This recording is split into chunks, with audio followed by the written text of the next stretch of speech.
तो महाराज देवी भागवत में भगवती का वर्णन आता है। भगवान वेद व्यास जी नैमिषारण्य में जा रहे हैं।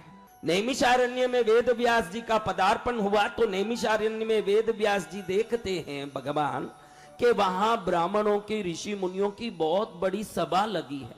अगर कोई बट वृक्ष पीपल वृक्ष के नीचे बैठ के 10-15 लोग पत्ते खेल रहे हैं, सट्टे कर रहे हैं, तो क्या समझना उस गांव के बारे में महाराज। आपको भी 1000 सवाल आता है धर्म संबंधी कि कैसे करूं, ये क्या करूं, ये कैसे, क्या समझ नहीं आ रहा है। ये जिज्ञासा आपको ही नहीं, बड़े बड़े ऋषि मुनियों को होता है, बड़े बड़े ऋषि मुनियों को होता है। तो उस भीड़ में जमदग्नि ऋषि खड़े हुए। वेद व्यास जी नारद जी को ये बात कह रहे हैं कि नारद, मैं नैमिषारण्य में गया था, वहां देखा कि बहुत बड़ी सभा लगी है। वो सभा में विभिन्न प्रकार के जिज्ञासु, मुमुक्षु, पिपासु प्राणी बैठ करके ज्ञान ले रहे थे। अचानक जमदग्नि ऋषि खड़े हो गए। कौन है जमदग्नि ऋषि? परशुराम जी के पिता। जमदग्नि ऋषि कौन है? परशुराम जी के पिता। 10 अवतारों में एक परशुराम जी, उनके पिता जमदग्नि ऋषि खड़े हो गए। हाथ जोड़ के वहां महापुरुषों को पूछते हैं, ये महापुरुषों, हाथ में कमंडल, पुस्तक, पद्म, पुष्प आदि लेकर के जो ब्रह्मा 4 मुख लेके बैठे हैं, चारों मुख से 4 वेद निरंतर उच्चरित होते हैं, ये ब्रह्मा सृष्टि करते हैं। अगर ये सृष्टि नहीं करें तो संसार क्या न उसमें हम सब बैठ के क्या करते। ऐसे ब्रह्मा और शेष की सैया पर सोने वाले, क्षीर सागर में रहने वाले महालक्ष्मी जिनकी पदचंपी करती है ये नारायण, अगर ये पालन नहीं करें तो संसार में कौन रहेगा। और कैलाश में पार्वती मां के साथ विराजमान होने वाले शंकर जी, इनकी शक्ति नहीं हो तो पृथ्वी में बूढ़े बूढ़ी जिनके दांत गिर गए, रोग आ गया, शरीर क्षीण हो गया, ये अगर मरेंगे नहीं तो कितने दुखी होकर के पूरे संसार में उनकी दुखी जीवन। देखो आपने देखा होगा कई बूढ़े इतने दुखी होते हैं, कहते हैं कि भगवान मुझे उठा ले। अगर ये मरेंगे नहीं तो कितने दुख से जिंदगी यापन करेंगे। जमदग्नि ऋषि कहते हैं कि ऐसे शंकर जी, ऐसे विष्णु जी, ऐसे ब्रह्मा जी, धरती में यज्ञ पूजा रसोई आदि में काम आने वाले अग्निदेव, प्राण आकर्षित करने वाले यमदेव, धन देने वाले कुबेर देव। मेरे मन में जिज्ञासा हो रही है ऋषि मुनियों, इन सब में श्रेष्ठ कौन, इन सब में सर्वोत्तम कौन?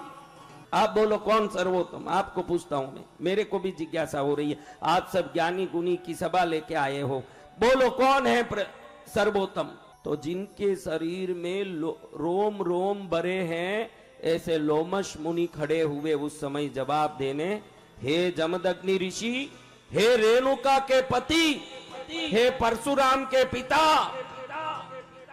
आपको मैं समझा देना चाहता हूं, न ब्रह्मा श्रेष्ठ है, न महेश श्रेष्ठ है, न विष्णु श्रेष्ठ है, न यम श्रेष्ठ है, न कुबेर श्रेष्ठ है, न वरुण श्रेष्ठ है, न वायु श्रेष्ठ है, न इंद्र श्रेष्ठ है, न अश्विनी कुमार श्रेष्ठ है, न सूर्य श्रेष्ठ है। इन सबको बनाने वाली, संपूर्ण ब्रह्मा विष्णु महेश को बनाने वाली, सर्व जगत को बनाने वाली जगत जननी ही श्रेष्ठ है। कौन कहते हैं? बोलो कौन कहते हैं? लोमस ऋषि कहते हैं। तुरंत जमदग्नि आश्चर्य में पड़ गए, महाराज क्या विष्णु शंकर जी से भी भगवती की शक्ति बड़ी? अरे भाई अभी तू शक्ति बड़ी करता है घड़ी घड़ी, वो शक्ति ही भगवती है, उसके बगैर शक्ति कहां है? आप भी किसी देवता की पूजा करते हो तो आपके मन में रहता है कि इनकी शक्ति बहुत बड़ी इसलिए इनकी पूजा करो। शक्ति आने कौन? माँ है तो सभी देवों में शक्ति है, माई नहीं है तो काय की शक्ति है। शक्ति शब्द का अर्थ ही जगदम्बिका पराम्बा महामाया ही है। तो लोमस ऋषि ये कहानी कहते हैं कि जमदग्नि, तुमको अभी भी संदेह हो रहा है कि जगदम्बा कितनी शक्तिशाली है, उतनी दयालु है।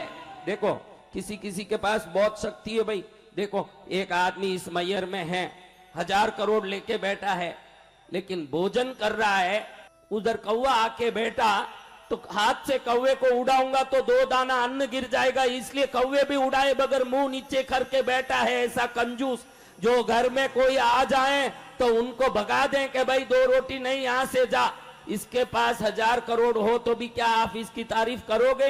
क्यों नहीं करोगे? क्योंकि पैसा रहना कोई बड़ी बात नहीं, उसका सदुपयोग करें उसकी तारीफ होती है। शक्ति होना बड़ी बात नहीं, उस शक्ति का इस संसार में कल्याण के लिए उपयोग करें उसकी तारीफ होती है। और वो कल्याण का उपयोग मात्र जगत जननी ही तीनों लोक में करती है, शक्ति का उपयोग।